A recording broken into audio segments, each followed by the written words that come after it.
Texas Congressman Brian Babin says that, quote, Joe Biden's war on domestic energy is absurd. The congressman is with us now. Congressman Babin, good morning. Great to see you.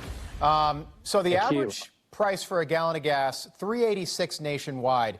It's up around $5 in California right now. And this is real simple to understand. So Donald Trump's last day in office, if you filled up your SUV, 20-gallon tank, it would cost you just over $40 to fill that SUV up. Today, that same car is going to cost you over $80. Is that Bidenomics right there? That's Bidenomics in action. I was in California just a couple of months ago, and I was stunned to see how much gasoline was out there for those poor folks that live there and don't agree with Bidenomics. But I can tell you this, Rob, it doesn't take a genius to figure out why the price of gasoline keeps continuously going up under the policies of Joe Biden and the Democrats. The radicals have taken over that party. The radicals have made the policies. He's had a war on domestic energy. We're producing 1 million barrels less a day domestically, which is going to have an impact. He has depleted and put our strategic petroleum reserve at its lowest level in nearly a half a century, 40-something years. And then at the same time, our great friends in Saudi Arabia have teamed up with Russia to deliberately cut their energy output, I think, to hurt the United States.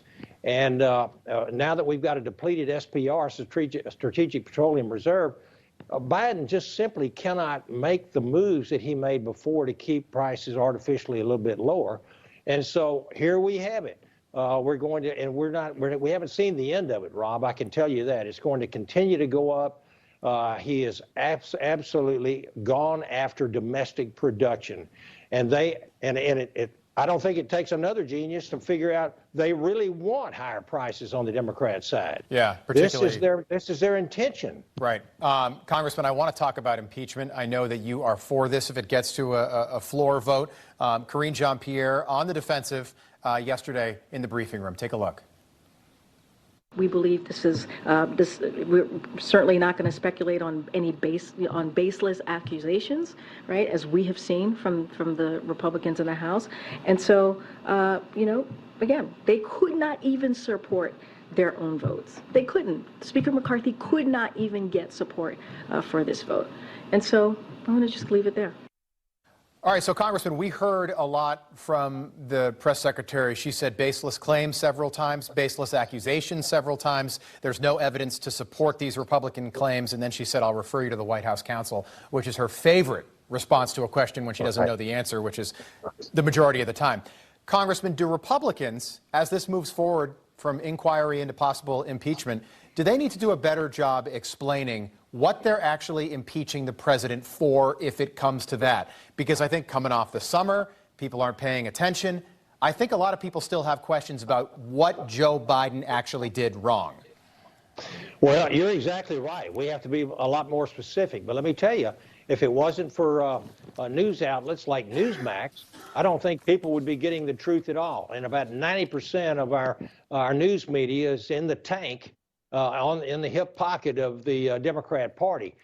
So we have to message we need to communicate with the American people and tell them exactly what's going on. And I'll tell you this is an impeachment inquiry.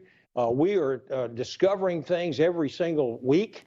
People are coming in, whistleblowers, we're getting information. And we know that Joe Biden said that he never talked to his son about his business deals. We know that's a complete lie, as we've had eyewitnesses who have been present when he was talking. And here's some key facts. Hunter Biden sat on Burisma, an energy company from Ukraine. He was unqualified to do that.